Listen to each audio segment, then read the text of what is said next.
औज़ुबिल्लाहिमिनश्शैतानिर्रजीम बिस्मिल्लाहिर्रहमानिर्रहीम। मेरे नाज़रीन, मेरे दोस्तों, अस्सलामु अलैकुम वरहमतुल्लाहि वबरकातुहू।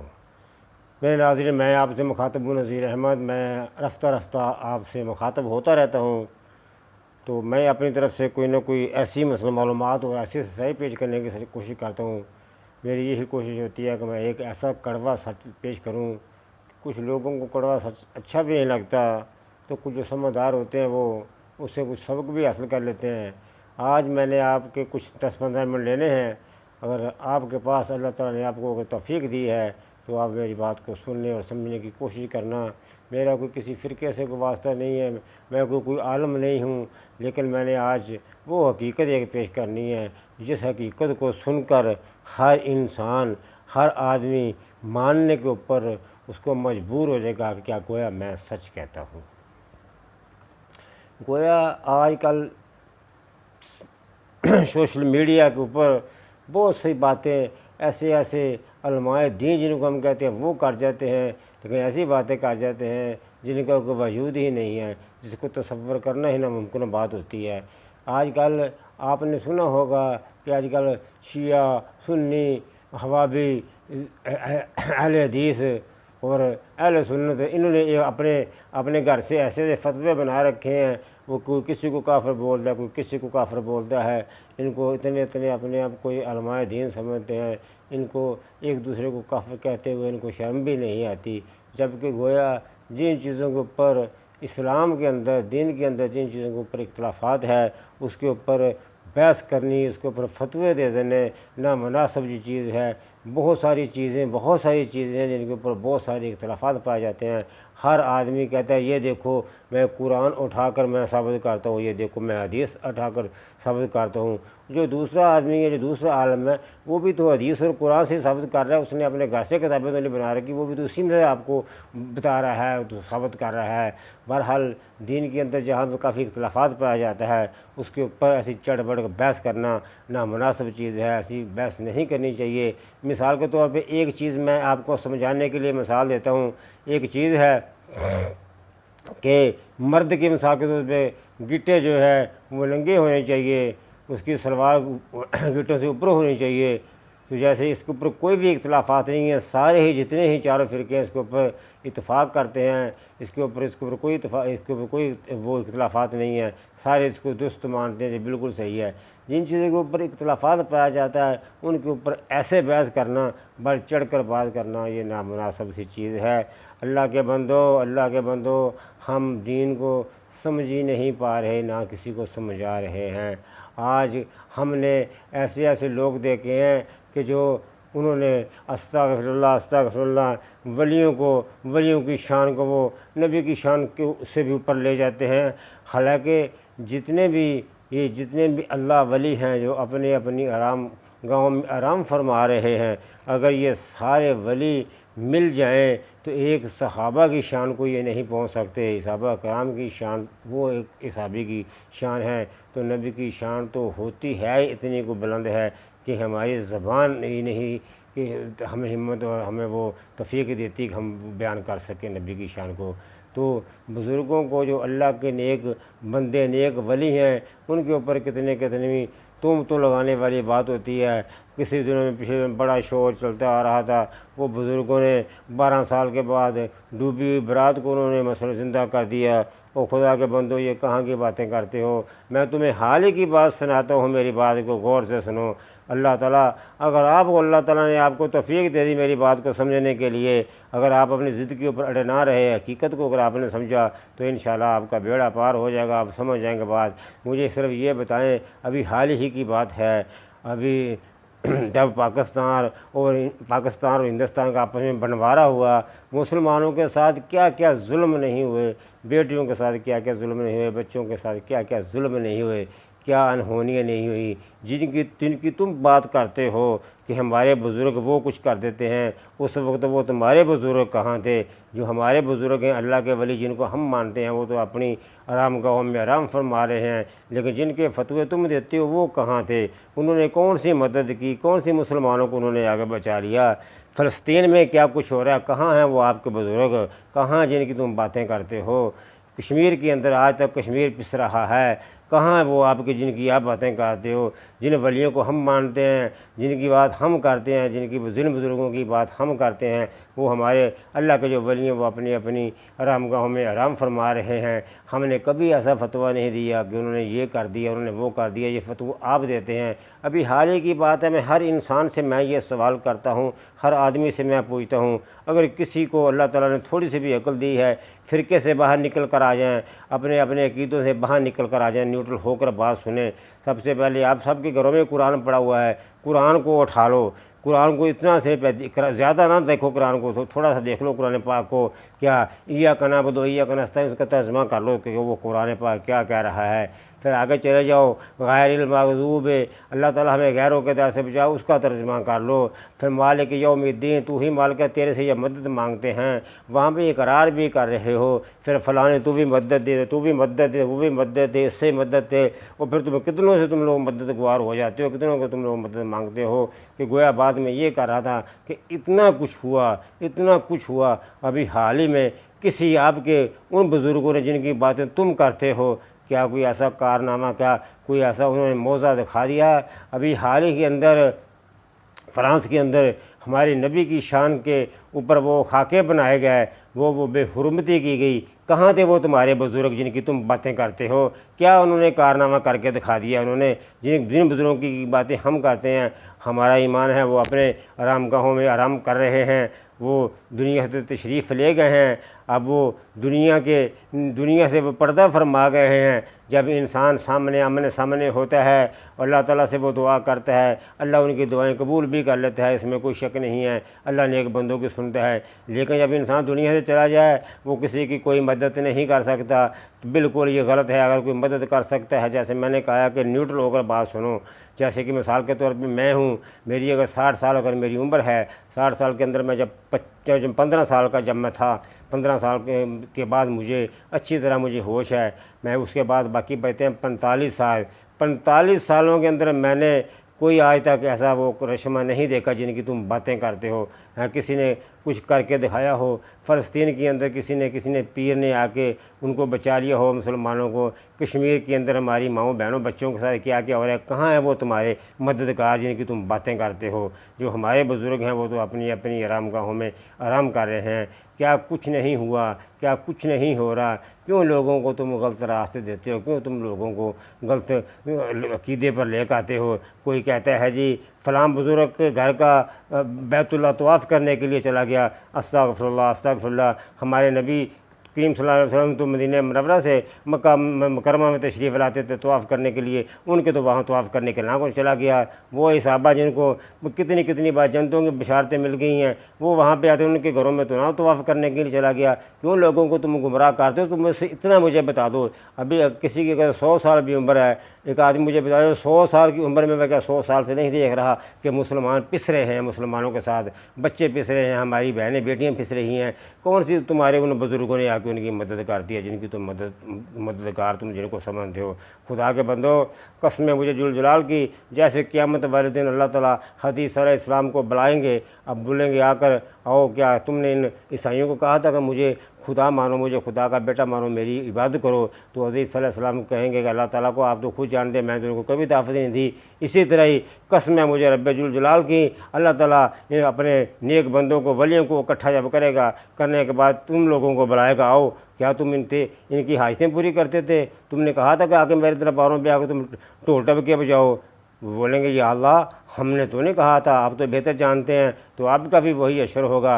अभी भी आप जब आप किसी को सबक देते हैं, सामने आप पत्थर रख देते हैं, पत्थर रख के बस बच्चे को बोलते हैं नहीं ये पत्थर नहीं है, इसको हीरा साबित करना है। अपनी अना को छोड़ दो, हकीकत की बात करो जो हकीकत है। मैं टाइम बहुत, जब किसी को बात समझानी होती है, किसी से जब बात करनी होती है, तो यकीनन टाइम बहुत ज़्यादा होता है, तो थोड़ा टाइम की ज़रूरत होती है, टाइम ज़बरदस्ती लग जाता है। मैं आपको इतनी मिसालें देने के लिए तैयार हूँ अपनी ज़ाती इसी हाल में ही। देखो अभी पिछले जब मुशर्रफ की हुकूमत के अंदर जब नवाज़ शरीफ साहब अंदर थे, करशूम नवाज़ साहब अल्लाह उनको जन्नत नसीब करे, उन्होंने कौन कौन से बेलन नहीं बेले, उन्होंने दुनिया में कोई पीर नहीं छोड़ा कि मेरे खसम साहबा की जान छूट जाए। कहाँ थे वो तुम्हारे हादसे पूरी करने वाले? कहाँ थे वो तुम्हारी मुरादें पूरी करने वाले? लेकिन कुछ नहीं हो सका। उसके बाद मैं आपको एक अपना सच्चा वाक़या सुनाता हूँ, मैं गौर से सुनो। हमारे ये ढोंगी बाबा जो हैं, जिनको हम बिला वजह कहते हैं, अल्लाह की कसम इनके पास कुछ भी नहीं। ये इस काबिल अगर हों तो लोगों से खुद पैसे ना इकट्ठे करें। अगर इनके अंदर इतनी हिम्मत ताकत हो तो ये लोगों के अंदर खुद पैसे तकसीम करें। मैं आपको कराची शहर का एक वाक़या सुनाता हूँ, गौर से सुनना। ये की मिसाल काफ़ी है आपको समझाने के लिए। वहाँ महमूदाबाद नाले के ऊपर जो लोग कराची को भी अक्सर जानते हैं, यहाँ दूर दूर से वो लोग वहाँ पे आया करते थे। वो वहाँ पे बहुत बड़े एक पीर नामे माने परमाने पीर थे। वो उनका वो उन्होंने वहाँ छोटी सी मस्जिद भी बना रखी थी। उनके पास रश ही रश होता था। ज़्यादातर हमारी औरतों को, हमारी माओ बहनों को अल्लाह ताला अगर हदायत दे दे तो यही पीर जो हैं ये जाके, मैं कहता हूँ ये जाके मिस्त्रियों को जाके दाबड़ा उठा के मजदूरी करनी शुरू कर दें। लेकिन हमारी माएँ बहनें, हमारी बेटियों को अल्लाह ताला अगर हदायत दे दे, इनको हदायत नहीं आती, ये पता नहीं छुप के ही घर वालों से बगैर पूछे ही पीरों के पास चले जाती हैं। कहाँ से वो पीर इस काबिल आ गए। अगर 100 में से किसी का ऐसा तुक्का लग जाता है, कोई अल्लाह ताला उनकी बात पूरी कर देता है, तो 50 औरतें उनको मशहूर कर देती, मैं बाबे के पास गई तो मेरा फ़लाँ काम हो गया। वो खुदा से डरो, अल्लाह ताला करने वाला है। कोई कुछ नहीं कर सकता, वो तो सिर्फ दुआ ही कर सकता है। अगर कोई अल्लाह का नेक बंदा है। अगर ढोंगी बाबा है तो ढोंगी तो अपने आप को भी सीधा नहीं कर सकता। मिसाल मैं आपको ये सुनाने वाला था कि एक दफ़ा हम लोग कराची से यहाँ पंजाब में आए। हमने एक शादी अटेंड की। शादी अटेंड करने के बाद जो मेरी बीवी मोहतरमा, अल्लाह ताला उसको जन्नत नसीब फरमाया, वो दुनिया से चली गई हैं। मेरी बीवी ने उनके पास एक झुमके थे। वो झुमके जब उन्होंने अपनी वालदा से लिए तो कानों में डाले, तो हमने जो हमारी वो पार्टी थी हमने अटेंड की। उसके बाद जब हम फ़ारुग हुए, फ़ारुग होने के बाद कराची शहर के हालात कुछ ऐसे ही रहते थे, हजूर सिंध के हालात के ऐसे ही रहते थे, लूट पूट होती रहती थी। तो वो मेरी बीवी ने अपनी वालदा को बोला कि अम्मी जान, ये हमारे झुमके जो है ना आप यहाँ पे रख लें, तो रास्ते में हालात सही नहीं रहते, मैं कहाँ लेकर घूमूंगी। तो अच्छे खासे वज़नी थे वो झुमके। तो वो मेरी सास ने लेके तो कहीं वो बच्चों की ज्योमेट्री में रख दिया। सीधे साधे लोग होते थे, रखने के बाद वो कहीं भूल गई। वो ज्योमेट्री पुरानी किताबें उठा के कहीं दूर रख दी कहीं। ऐसे हम साल के बाद फिर दोबारा आए, तो फिर एक हम शादी जब अटेंड करने के लिए आए, फिर वो मेरी बीवी ने पूछा अपनी वालदा से कि अम्मी जान वो मेरे झुमके कहाँ हैं। तो मेरी सास साहबा कहती है कौन से झुमके, अभी मेरे को तो तुम नहीं दे कर गई। वो तो भूल गई थी बेचारी रख के, उसको तो दिन गम ख्याल में नहीं था। खैर थोड़ी बहुत ही आपस में माँ बेटी की थोड़ी सी बहस हुई। तो वालदा कहती है कि आपके वहाँ कराची पड़े होंगे, आप यहाँ नहीं छोड़ कर गई। बहरहाल हम शादी अटेंड करके जब फिर दोबारा कराची चले गए, तो हमारे ही पड़ोस में एक औरत रहती थी। अगर वो है, अल्लाह ताला उसको हयात दे दे, अगर दुनिया से चली गई तो अल्लाह उसको जन्नत दे उसको। उसने मेरे घरवाली को बोला कि यहाँ पे एक महमूदाबाद वहाँ पे एक पीर हैं, बहुत माने परमाने हैं, बहुत दुनिया आती है वाकई बहुत ही। उनके पास पता नहीं कहाँ से आती थी। तो उनके पास चलते हैं, वो तुझे बता देगा कि तुम्हारे वो झुमके कहाँ हैं। तो गोया को मेरी बीवी उसके साथ चली गई और औरत के साथ जाके उनको वाक़या किस्सा सुनाया। तो उन्होंने, अल्लाह के बंदे ने ऐसी यानी कि कहानियाँ बना के ऐसी किस्से सुना के हमारी बीवी को, मेरी को, उसको मुतमिन कर दिया कि वो तुम्हारे झुमके जो हैं वो तुम्हारे घर से कोई आदमी उठा कर ले गया, उसने जाके बेच दिए हैं। वो ऐसा आदमी है, ऐसा उसका कद है, ऐसा है वो है। तुक्के तक्के लगा के औरतों को, जनाब मेरी औरतें वैसे ही पहले औरतों का मान नाकस होता है, फ़ौरन वो बात शैतान की गुमराही में आ जाती है ज़्यादातर। तो वो बन गई। जब वापस घर में आए तो मैं मामूल के मुताबिक शाम को घर में आया, तो मेरी जो बीवी थी वो मेरे थोड़े करीब आ गए ना। वो मुझे ऐसे महसूस हुआ कि वो मुझे कुछ कहना चाहती है लेकिन फिर रुक जाती है। 2-3 दफ़ा मैंने ऐसे ही देखा। फिर मैंने उसको बोला आमी क्या कहना चाहती है, क्या बात है। मुझे कहती है कि मैंने आपसे एक बात करनी है, लेकिन आप मुझे वादा करें कि मुझे आप डांटेंगे नहीं। मैंने बोला बताओ क्या बात है। तो मुझे जब उसने किस्सा सुनाया कि मैं ऐसे उन पीर साहब पे गई थी, उस पीर साहब ने बोला है कि तुम्हारे कांटे, तुम्हारे झुमके फ़लाँ आदमी ऐसे ले गया उठा के, तो वो जाके उसने बेच दिए हैं। तो ऐसा आदमी तो हमारे घर में वो फ़लाँ आदमी आता है, जबकि वो हमारा फैमिली की तरह वो हमारे साथ उनके हमारे आना जाना था। तो वो हमारे एक ऐसे लोग थे, इस्तेमाल वाले लोग थे। तो वो शक में डाल दिया। तो मुझे अंदर से गुस्सा आया, लेकिन मैं गुस्सा पी गया। दूसरे दिन फिर असर के वक्त में मैंने अपनी बीवी को बोला कि वो जो पीर साहब हैं मुझे उनके पास लेके चलो, मैं भी तुम्हारे साथ चलता हूँ। तो चलो चलते हैं। तो गोया अभी असर की नमाज़ होने वाली थी, अज़ान होने वाली थी। उन्होंने छोटी सी एक मस्जिद भी वहाँ पे बना रखी है कि जो लोग कराची के जानने वाले हैं वो तो उसको अक्सर समझते होंगे, जहाँ का मैं ज़िक्र कर रहा हूँ। तो वो हम लोग वहाँ पर चले गए। जब जाकर हम बैठे, औरतों का काफ़ी रश था, हमारे वहाँ बैठे बैठे ही असर की अज़ान होती है। तो वो पीर साहब औरतों में तवील धागों के लगे हुए हैं। असर की नमाज़ के बाद जब असर की अज़ान हुई है देखते देखते क्या हुआ असर की वहाँ पे जमात भी होगी, मैं भी वहीं बैठा रहा। मैंने तो इसलिए बैठा रहा कि मैं सिर्फ उन पीरों को, बाबा साहब को देखना चाहता था। उनकी वजह से मैंने भी अपनी जमात, मेरी कज़ा हो गई, मैंने भी जमात मुझे छोड़नी पड़ी। लेकिन जब नमाज जमात हो गई तो मैंने उनसे, बाबा से मुखातब हो कहा, मैंने बोला बुज़ुर्गों आपकी असर की नमाज की जमात भी चली गई है तो आपने नमाज की तरफ तवज्जो नहीं दी। उसने मेरे तरफ गुस्से से देखा, उसकी मेरी थोड़ी सी तरह कलामी जो हुई तो मैं वहाँ से उठकर हम लोग अपने घर में आ गए। जब घर में आए तो वक्त गुजरता गया, ऐसी मामूल के मुताबिक जैसे हम पहले आते थे, दोबारा हमारा फिर पंजाब में आना हुआ। तो वो हमारी सास साहबा थी, जो अल्लाह उनको जन्नत नसीब करे, उन्होंने कहीं घर की सफाई वगैरह जब की तो वो देखा वो जो झुमके थे वो ज्योमेट्री में पड़े हुए थे। तो उनको फ़ौरन याद आ गया, हाँ ये मैंने ज्योमेट्री में रखे थे। वो तो इतना खुश हुई कि मैं अपनी बेटी को खुशखबरी दूंगी तो मेरी बेटी बहुत खुश होगी।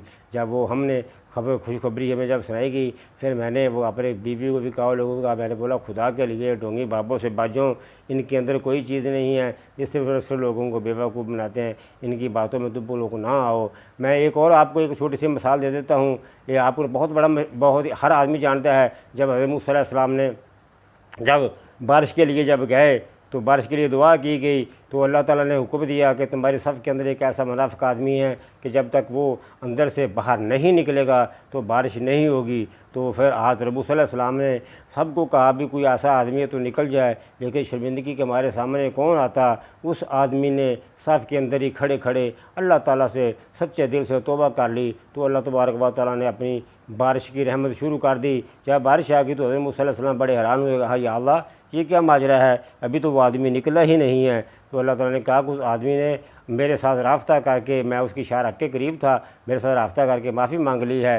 तो हज़रत मूसा अलैहिस्सलाम ने कहा कि वो मुझे बताओ आदमी कौन है। अल्लाह ताला ने कहा ना, वो मेरा और मेरे बंदे का मामला है। दोस्तों, अगर तुम लोग अल्लाह ताला से डायरेक्ट बातें करते हो तो अल्लाह ताला शाह के करीब है, तुम किसको क्या कहते हो। दूसरा बड़ा अच्छा एक वाक़या, हज़रत उमर रज़ियल्लाहु तआला का जब दौर था, वो बैतुल्लाह का तवाफ़ कर रहे थे तो उनके साथ एक सहाबी ने मिलने थे।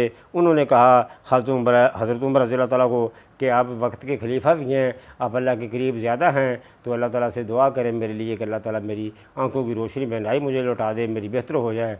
तो हज़रत उमर रज़ियल्लाहु तआला को गुस्से में आए और उनको सहाबी को कहा कि जब तक तवाफ़ ख़त्म होता है, अगर तब तक तुम्हारी आंखों की रोशनी ना आई तो मैं तुम्हारी गर्दन काट दूँगा।